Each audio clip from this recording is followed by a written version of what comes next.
everybody. Welcome to episode 262 of the Rush Roundtable. We're talking about snakes and arrows, and we're also talking about the main monkey business. But before that business happens, we got to talk about some other business. So if you like this content that we do today, please like and subscribe. Please check out Ko-fi. You can contribute to Ko-fi, leave us a tip. Visit our merch store. You can buy all kinds of Rush fans swag, garb, whatever you want to call it. Shirts, hats, everything. Links below to all our affiliates and sponsors are right there below. And also check out past episodes of this particular album and also a deep dive for this album as well. Excellent episode. You won't be disappointed. Thank you very much. With me today, I'm the main monkey for this episode. With me, I have no monkeys except myself. I have Ryder, I have Paul, and I have David to talk about this amazing instrumental, the first instrumental of this album. So without further ado, let us jump in. No lyrics to speak of, but we have a really cool introduction. This is a really interesting layout in terms of the way the song flows and the parts that occur within this tune. So we have a little bit of a 4-second introduction. I like to call it an exposition also, kind of sets the mood of the tune. We have this descending sort of chordal passage, like a C chord to a B to an A, an E, and then we have an F chord. Alex and Geddy play that together, and then we launch into the tune itself. So what shall we say about this opening and also the first bit of material that actually gets us moving with this record, with this particular song? So what shall we say about it? You mentioned the opening chord progression, the C, B, A minor, E, F. Is it A or A minor? I thought it was A minor. It could be an A major, it could be A minor, but probably is A minor actually. Well, what's cool about it, Alex had such a way of taking chord progressions that, I mean, when I first learned guitar a million years ago, you learn, what chords go with other chords in a key and what minors were related. So that C major, riff is pretty standard. But Alex always had a way of making it melodic and doing new things with it that were just, yeah, I love that. Yeah, that arpeggiated figure in the beginning is really something else. The way Yeah. he's like the master at that stuff. So yeah, the two of them. I think that was a 12 string, right? Or am Yeah, I forgetting? Yeah. yeah, it's for the live, and also I think on the studio as well. He played acoustic 12 string. Mhm. Yeah, Was it and a? It was a 12 string on the live video, wasn't it? Mhm. That he had on the stand. Is it a 12 or a 6? Yeah, 12 string. Was it a 12 string? Yeah. The Raw Dam live version has him on 12 string. I And think. Getty does the same. Getty kind of follows, if I'm not Mhm. mistaken. I'm not a guitar player, so you're asking the wrong person. But Yeah, they both I'm a shout. sucky guitar player, so yeah. Oh, Yay! yeah, it's a shout apart. They both play it together. Right. So so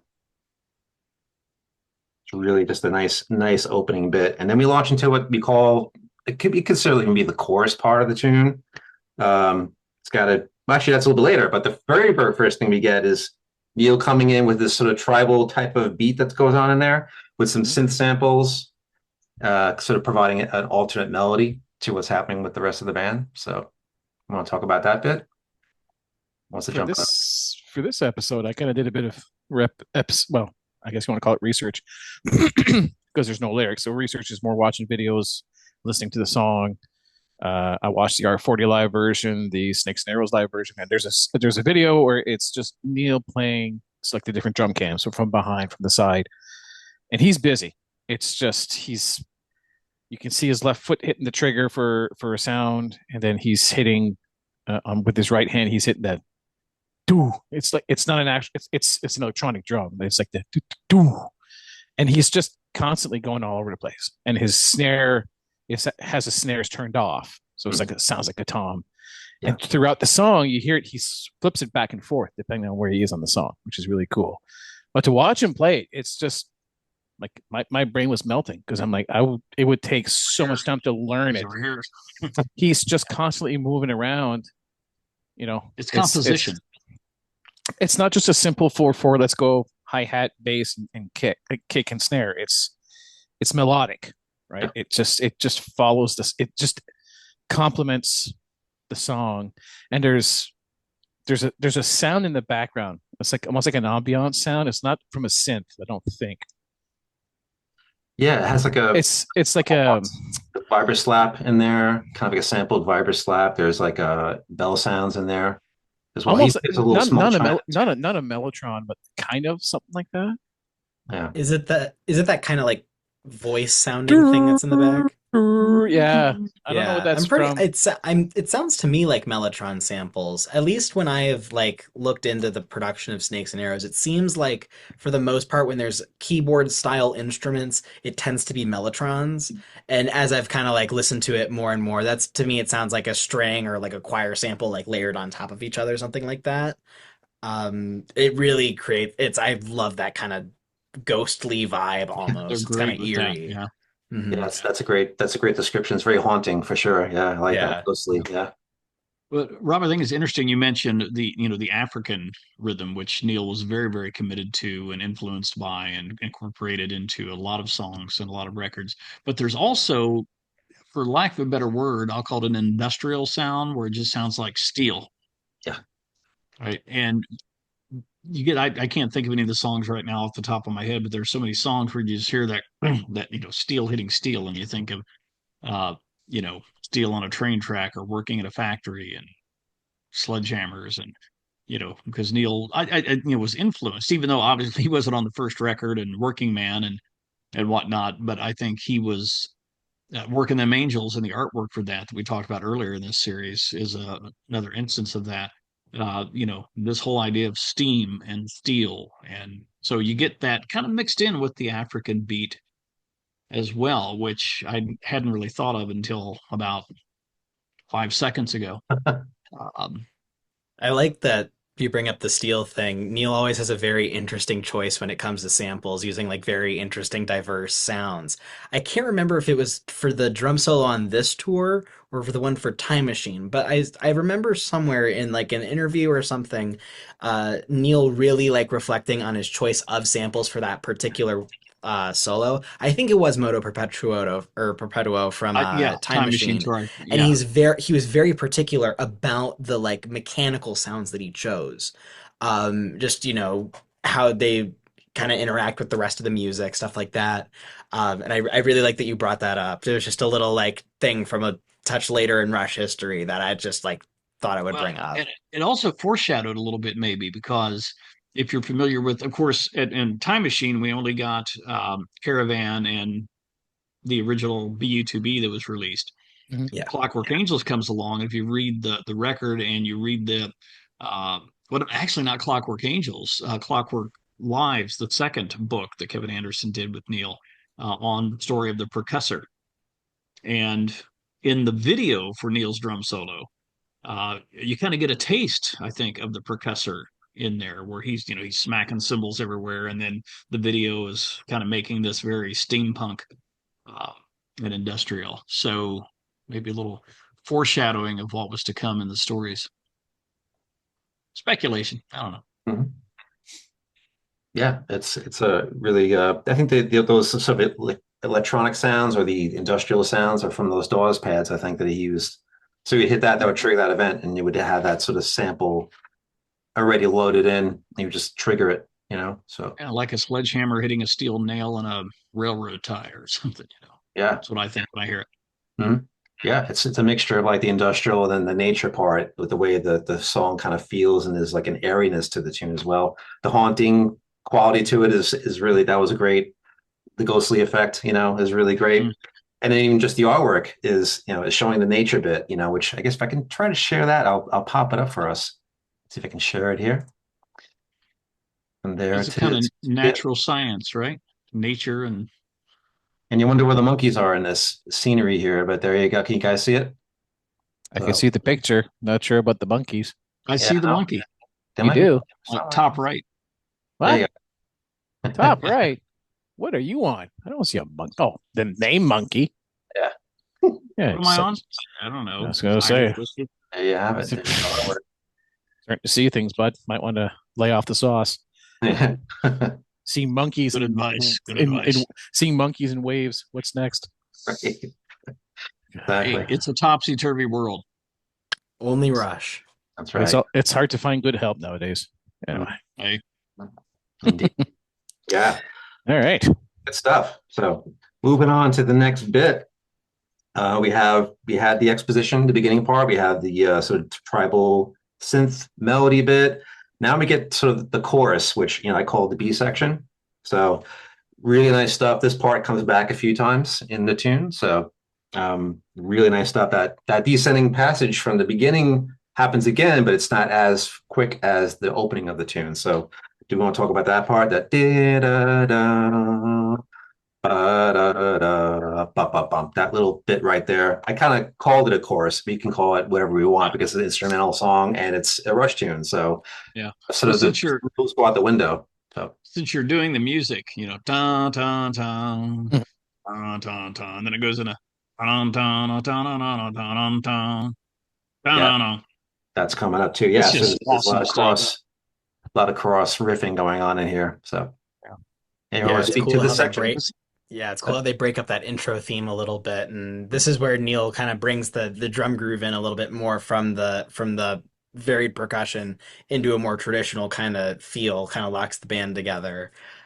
Just super dope section right here. I just love how they bring back themes and stuff. Just a huge part of Rush instrumentals is bringing back ideas from earlier in the song, stuff like that. So really cool to see that already the main monkey business is building a little bit of an identity for itself, just by bringing back a lot of the same musical ideas, kind of like you would see in YYZ. It like right out of the gate will immediately lock those main riffs right in your head. Yeah. You just went ahead of me, Ryder. Talking about YYZ, or so I was going to talk about this later, but I do it now. Or like I like to say, in the original Canadian, it's YYZ. And Paul's like, "Oh, actually, I thought he was just going to roll his eyes at me again, and for attempting to be Canadian."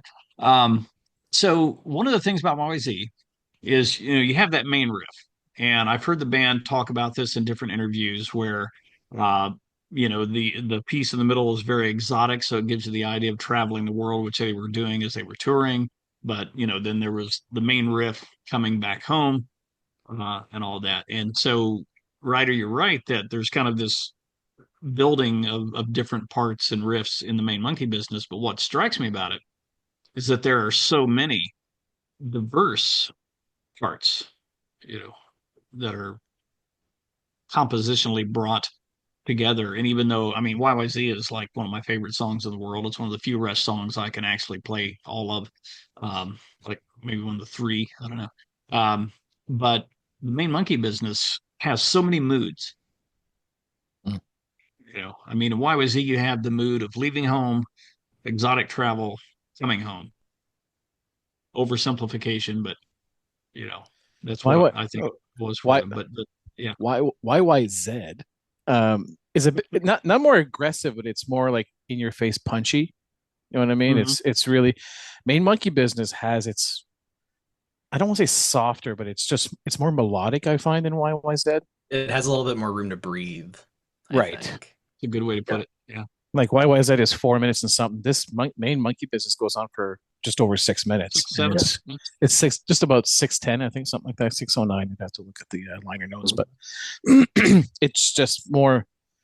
But it has its moments, like you said. They build up to this, and I find it's that second verse or whatever you want to call it. Like Neil flips on the snares, and it's more like a traditional, I guess, a rock beat to a certain degree. He's adding a lot of sounds like with cymbals and China cymbals and that kind of stuff, but it just, Yeah.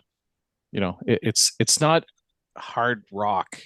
But it's still Rush, right? Like it's not. And it's got, you got that one part, and of course, this is the Rush fans comedy episode, us trying to, vocalize but dun dun dun dun dun dun dun, it's just doing that. Then all of a sudden, Alex goes into this very melodic ambience building solo, just shifts in a beat. Is something entirely different, which I'm not going to try to do that solo because, I'll fuck it up.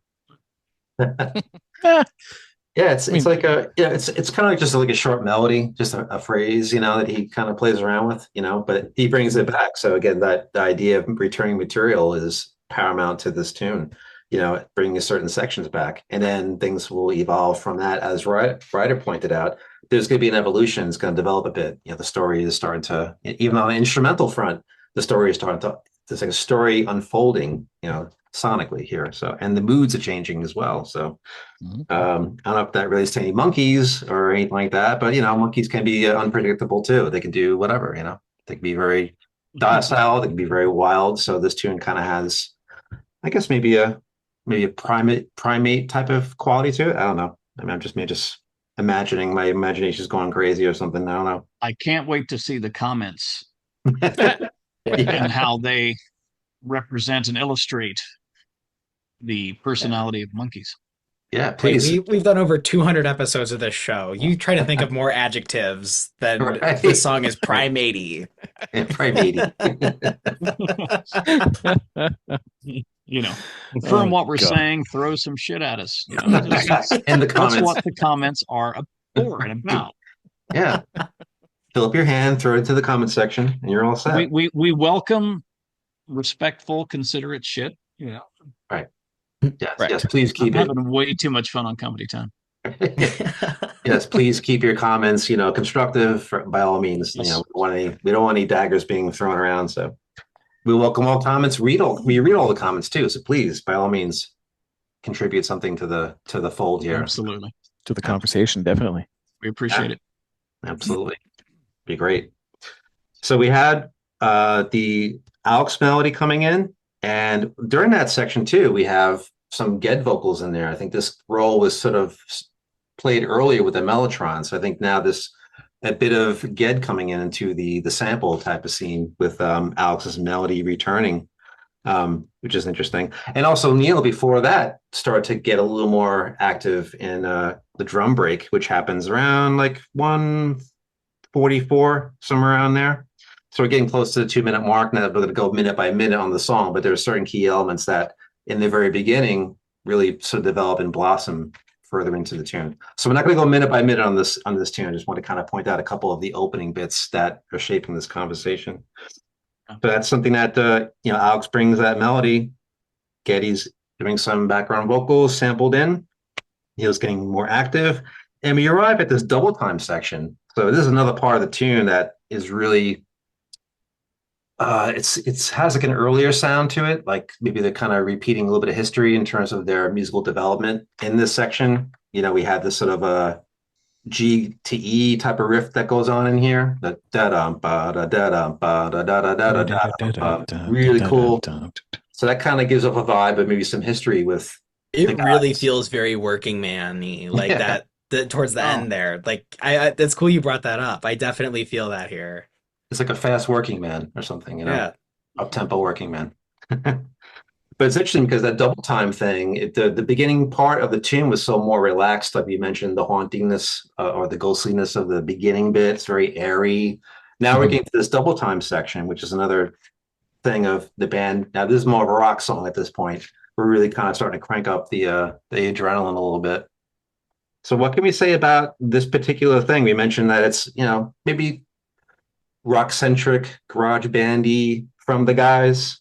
Do we have anything we want to contribute to that type of output of this particular section of the song? At least for me, it definitely Ryder already covered the working man aspect, but I think there's that historical thing and in the arrangement, since the tune itself, instrumentally, they really sort of are honing in on arrangement.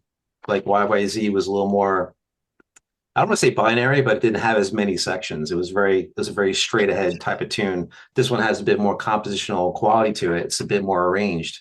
Like the drum parts could just stand alone as their own thing, And even I think if it was just Getty and his bass with the vocal samples, that could be a standalone part. So there seems to be a lot of standalone parts in this tune, but they put them all together to form this cohesive sound. So at least for me, It's like organized chaos, really. Mhm.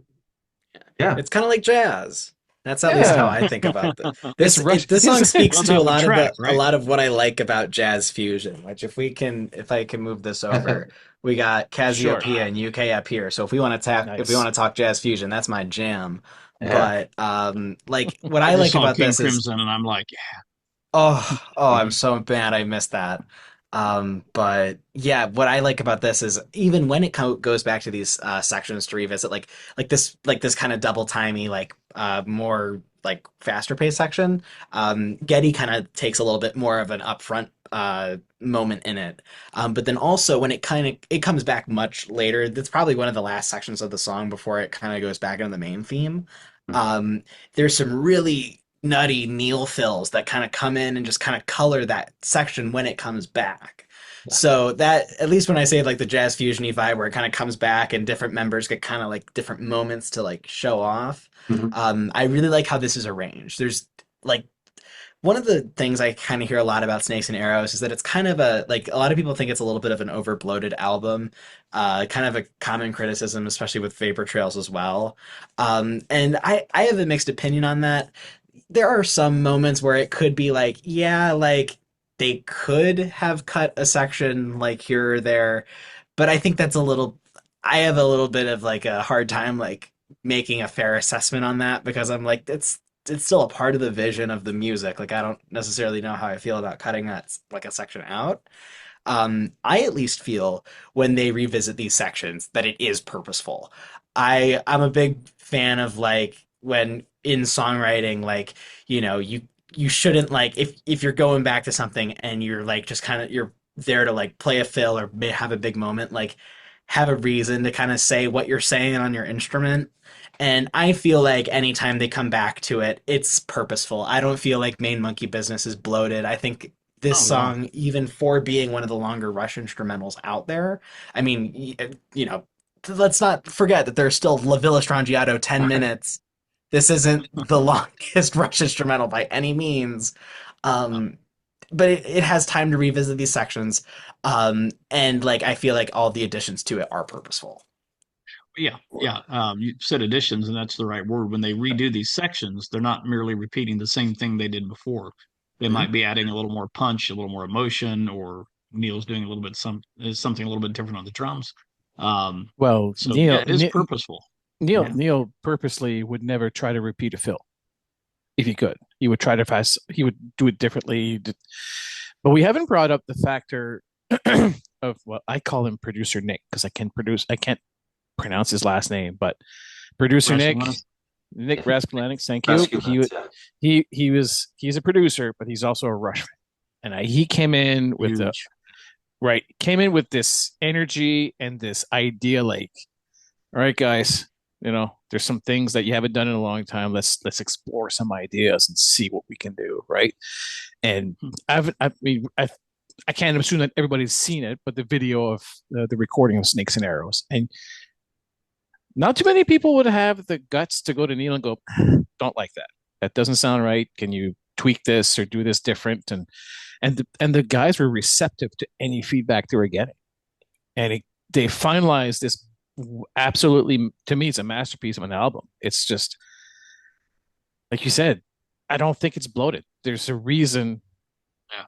because if it was bloated, I think Nick would have said, mm, I don't think this is necessary. That last verse or that last chorus maybe is not. You know what I mean? Like, I think he would have had the the the the strong mind to say, I don't agree with what you guys are doing. This should be cut a little bit. Or maybe take this part out. Or, but at the end, you know, the boys earn the right to do what they want to do. Mhm. So who are we to argue that the song's too long? Well, they don't care. This is what they I, wanted to do. They're we all artists. This love is pedantic Rush fans that know what Rush should have done. Um, you know, but what I love about Snakes and Arrows, I mean, Vapor Trails was 2002, so this is 5 years Mhm. without a new studio album. And I mean, feedback covers and whatnot. well, But they had gone on their R30 tour also, right? So there was right, kind of that. it was kind of in support of feedback and Mhm. all that, which was great. So they were active, they were doing stuff. But from a fan perspective, uh, a new studio album finally, and each song, of course, obviously the opening of Far Cry, just in your face and awesome, and the Alex Lifeson chord, and you're already as a Rush fan going, "Oh, this is gonna be so awesome." But it was like every Rush album; it sounded just like Rush, but it didn't sound like any other album they'd ever done. Correct. And each song, all the way through. So, getting to the main monkey business, what a fantastic instrumental of the band, just showcasing what they can do instrumentally, compositionally, how they blend together and seem to be doing different things, but it all merges into this, you know, beautiful sound that they do. Mhm. Um, yeah, I love the song. I love the album. And on another, episode, I'll say the same thing about another song and another album because I'm that way with their music. But yeah, Snakes and Arrows was something really, to me, it was really, really new. Like you said, bloated. How? You know, it was just awesome, Yeah. front to back. I'll be the first to admit, at first when Snakes and Arrows came out and I listened to it a couple of times, that's kind of like, I don't know what to think yet. You know what I mean? That was like, okay, because like you said, every album is Rush, but it's different. They just change a little bit enough that you kind of go, what? And then I was like, nope, I have to keep at it because if you don't take the time to really listen to it properly, you won't appreciate. And now it's one of my favorite albums. That's It's the just sign of great music. It's not like, this is girls. Oh yeah, man. It's, whatever. It's like, no, you have to think about the music to really. it just now it's like one of my go-to albums. It's just like it's a fantastic album. Like there's no to me personally, there's not a bad song on that album. Ask any and like anything else, music's subjective, right? So I mean, I can't go to a Rush fan and goes, I don't like Six Nails, couldn't get into it. Okay, well that's your prerogative. I'd say give it another chance, take the time. But if you don't, you don't. I get it. Like it's not the end of the world. And that's fine. And I've thought I don't comment a lot of times on Rush fan pages and the threads because I Just just don't have because, the yeah. energy. But like say, we're getting off the beaten path here. Sorry, Rob, rein me in. But Envy of None, right? I've heard people say, "Oh, that just sucks." It's not Rush.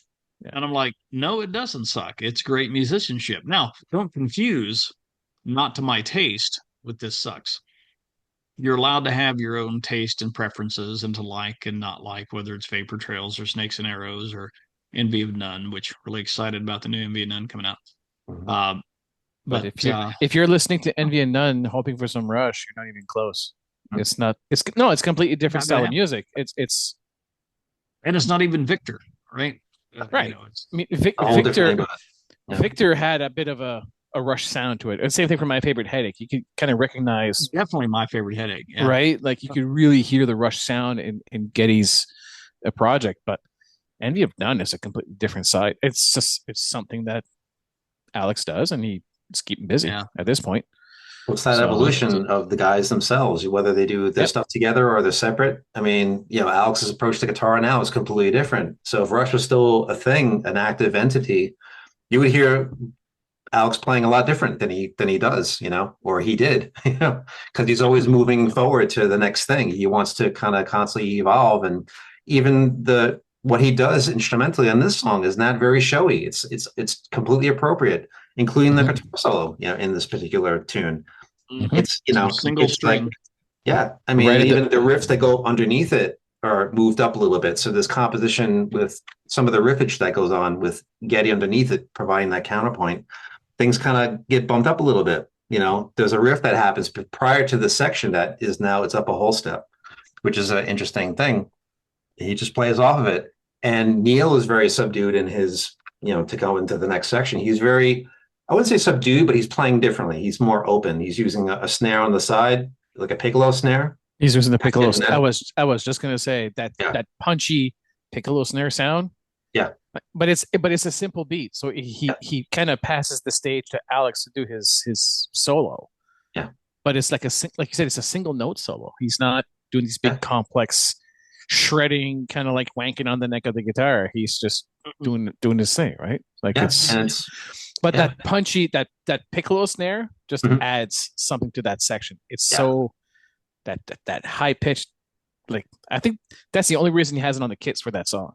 I don't think I don't think he plays it at any other point. There's some stuff he only plays once in a song on a 3-hour concert, right? But it's part of his arsenal.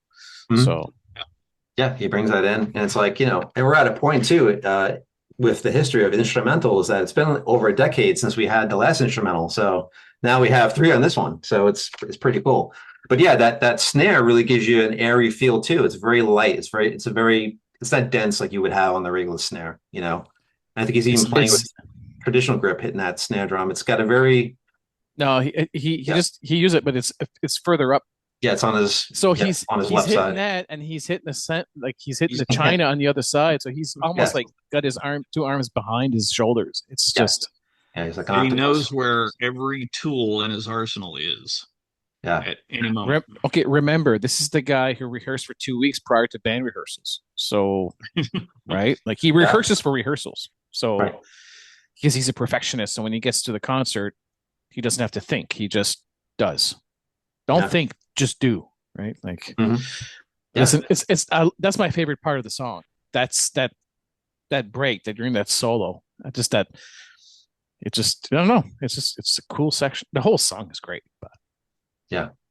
Yeah, and Getty's line underneath that is incredible. I mean, he's quoting something earlier in the song, so they're bringing these parts back, these returns that happen in the song, and leading into the next section where now it's like we're in this double time thing. I believe it's like there's four on the floor, bass drum kicks, 16th notes on the hi hats, just incredible. And then Getty gets to do a bass solo. So now we're at the halfway point of the song where now Ged's doing a bass solo in this particular section. So it's good. There's a lot of trade off between, Alex gets a little bit of a thing. We've covered this before where each person has a part, and they're not showing off. They're just contributing different sections or different parts to different sections of the song. So it's still the guys, but it's like now there's little mini showcases that are starting to happen as we wind into the second half of the tune. So pretty good stuff. There's an E major chord underpinning during the bass solo, and then there's some harmonies that happen on a D harmony type of thing in this section. So I just love this particular section. It's about each part that comes up in this song is roughly like 20 seconds and change, which I find interesting in terms of the way how the tune sort of winds, with the exception of the guitar solo. There's a certain time frame they do these things within that has a certain consistency that I didn't really pick up right away until I was listening to the tune recently. I'm like, they're doing like every 20 seconds they're doing a different section. There's a different thing happening, but it's still And very seamless. melodic, yeah.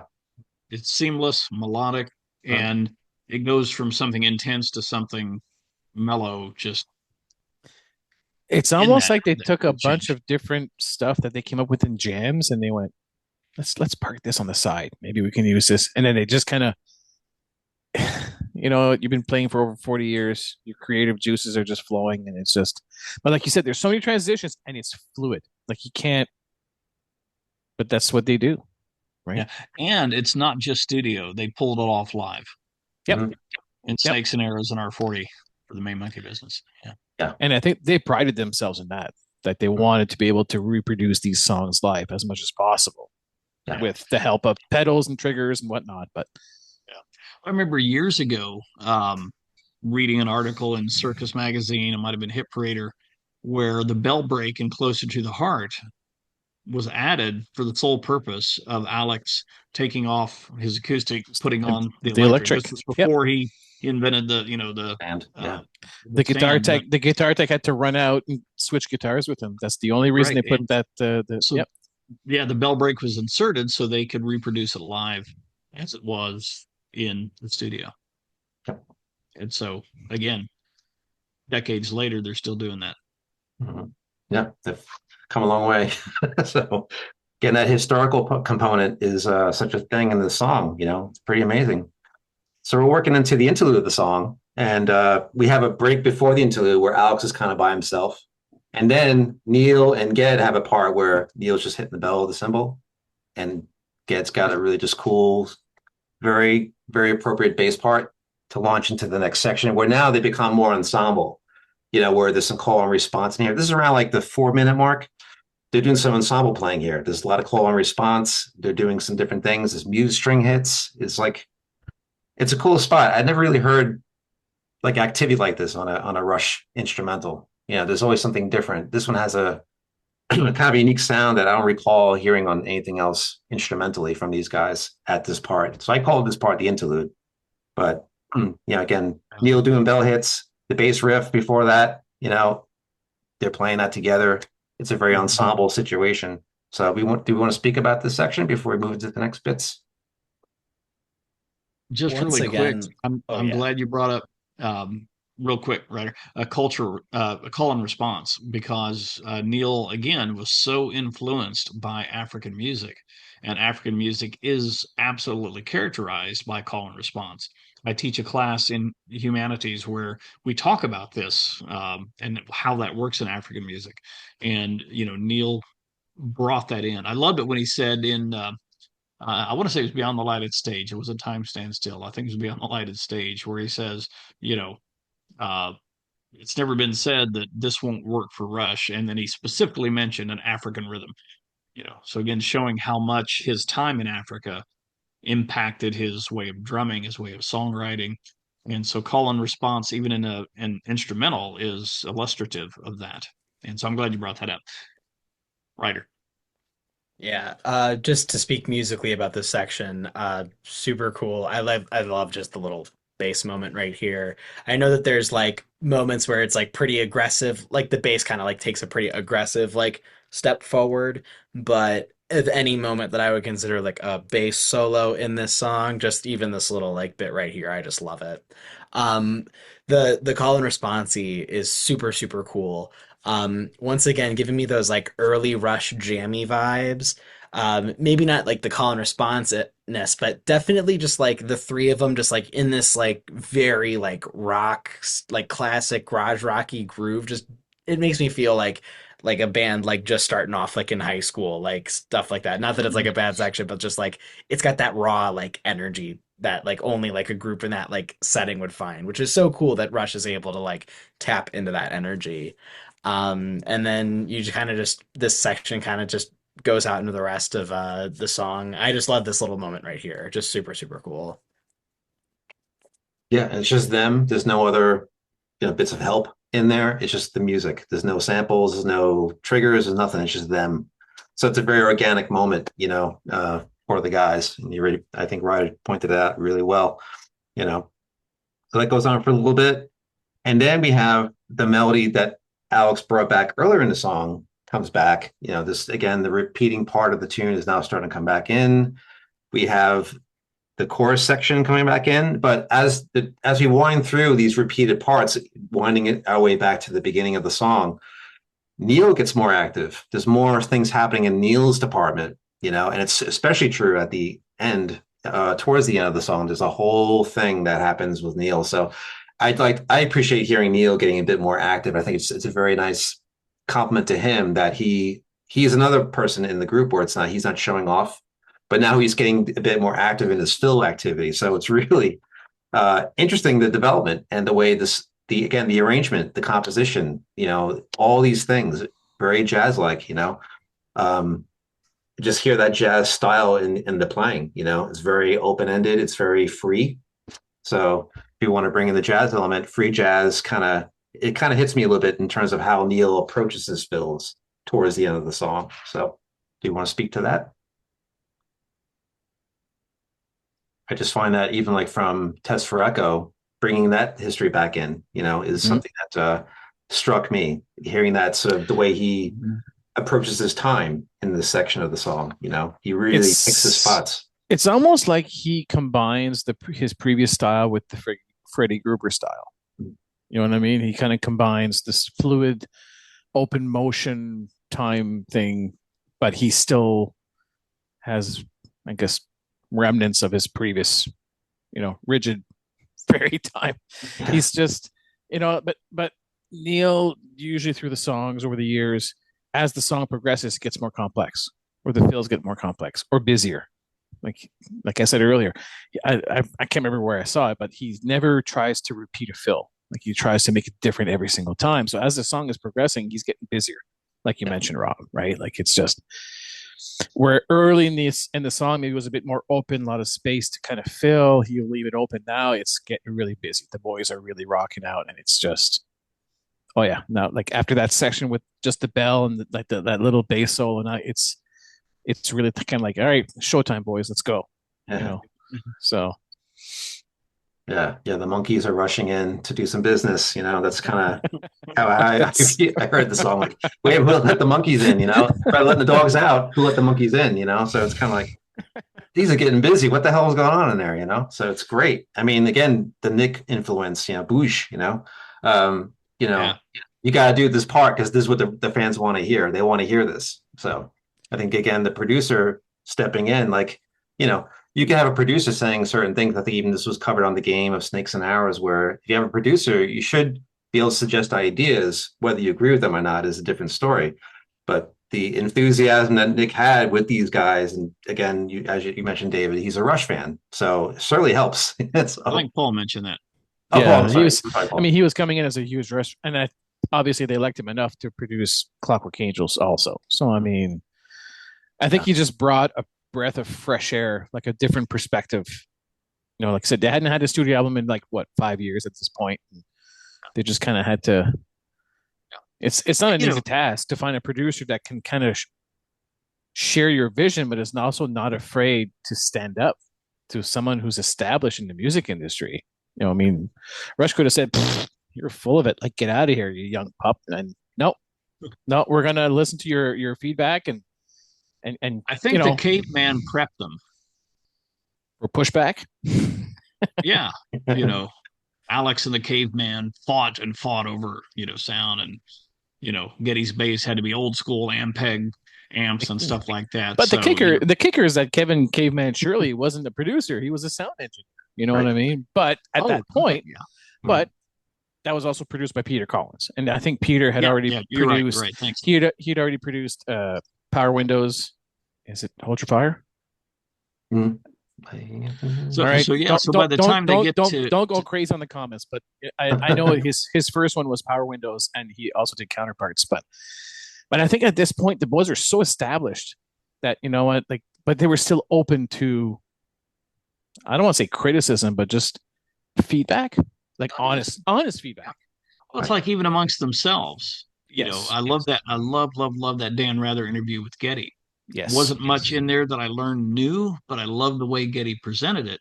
Right. And one of the things that he said is like he can't remember a single ego trip that they had amongst them Right. over different things. And so why wouldn't that extend to their relationship with producers or sound engineers or whatever? They're And it just they're I mean it's a testimony to their character. but they're the consummate professionals at the same time, right? Like, Yeah. they realize that the producer has a job and the sound engineer has a job, and everybody has their place, I guess, in the hierarchy. But you also have to be open to suggestions, open to feedback, and open to criticism. Kind of like, I don't like that sound. Here's why. No, And then, you know I'm what I mean? sure Like, there are loads of conversations obviously oh, that we'll never be privy to and you know, fighting back and forth or trying to get something just right. I mean, that's where oh, the juice would be. I would, but those are things we'll I mean, never know. to be a fly on the wall in the recording studio Yeah. would just be like, just go back in time and just listen to these conversations between the boys and Terry Brown and the boys and Peter Collins and all these producers, and just kind of see the dynamic, right? But for this And of course, album, you know, yeah. Nick kind of laid Nick laid the groundwork and kind of said, "Here's what I envisioned for this album," and the boys ran with it. And here it is. We're halfway in the respected album. Yep.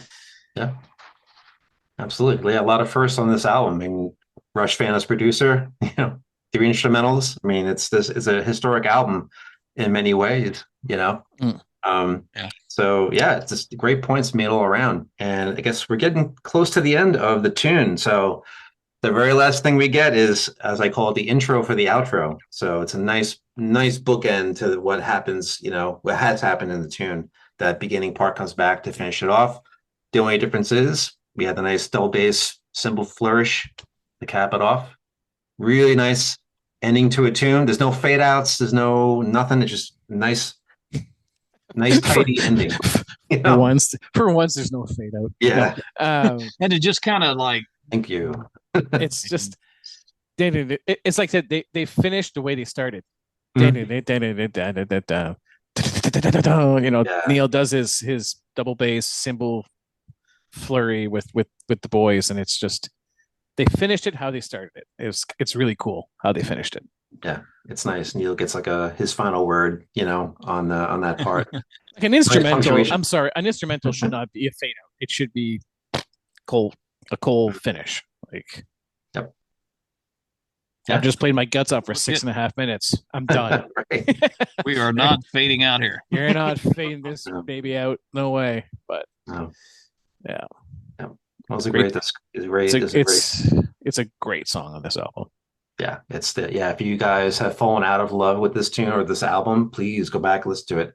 I have the same problem on certain albums, like, but as time wears on, you're like, yeah, this is not so bad. Yeah, I You returned got to back to come certain back to records it. that wasn't, yeah, it's really just something else. Like the late 80s into early 90s, I wasn't too crazy about that period, but going back to it, it's like, shit, I missed all the stuff. I missed the tours, I missed that sound. Mm-hmm. So it's an interesting dynamic with this band that certain albums that just you fall out of favor with with young years, you come back to it a little later on. It's like it wasn't so bad. It was pretty good. So this album is no exception to any of the Rush albums. And the thing I like about this instrumental is if you can walk away humming a tune, this brings back the jazz thing real quick.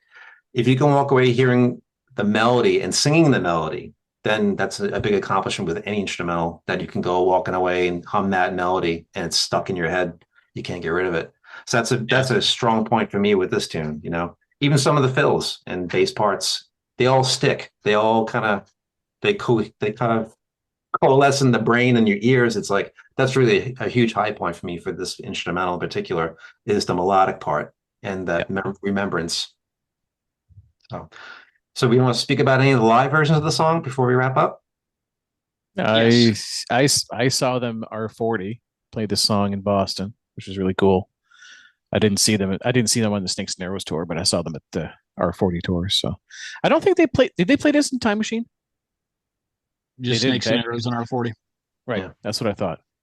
Yeah. Because And I two- saw a Time Machine tour, and I don't remember that song on that in that concert. So because I know sometimes they interswitch certain songs between dates.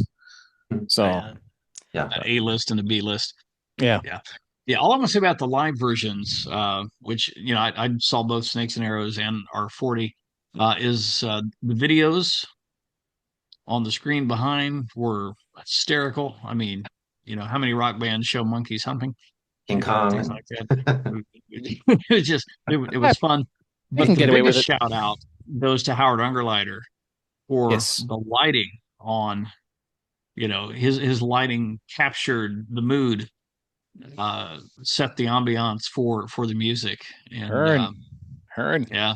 So Yeah. Howard, if you're out there, you Uh-huh. have my number, call me. We need to get you on here. Yeah. I like both of the live versions about equally speaking to Snakes and Arrows and R40, but I will say with the retrospective nature of R40, it's very interesting that out of the limited space that Snakes and Arrows was allotted in the set list, that Main Monkey Business was one of the songs that was chosen.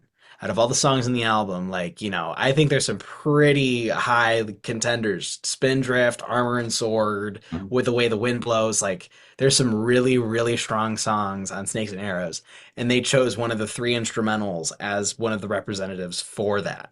So Because they did that if in Far Cry, right? Other in than Far Far Cry, Cry, they didn't do any Snakes and Arrows after the I don't Snakes think and Arrows so. tour, but Far Cry until the Main Correct. Monkey Business on R40. Okay. Correct. Yeah, because Far Cry They stuck did by. Faithless and Working Them Angels on Time Machine as well. Oh, they did Faithless on Time Machine? Yes. Hold on a second. I can walk over here and go get it, but Hold on a This second. one's one of my faves. It's called Faithless.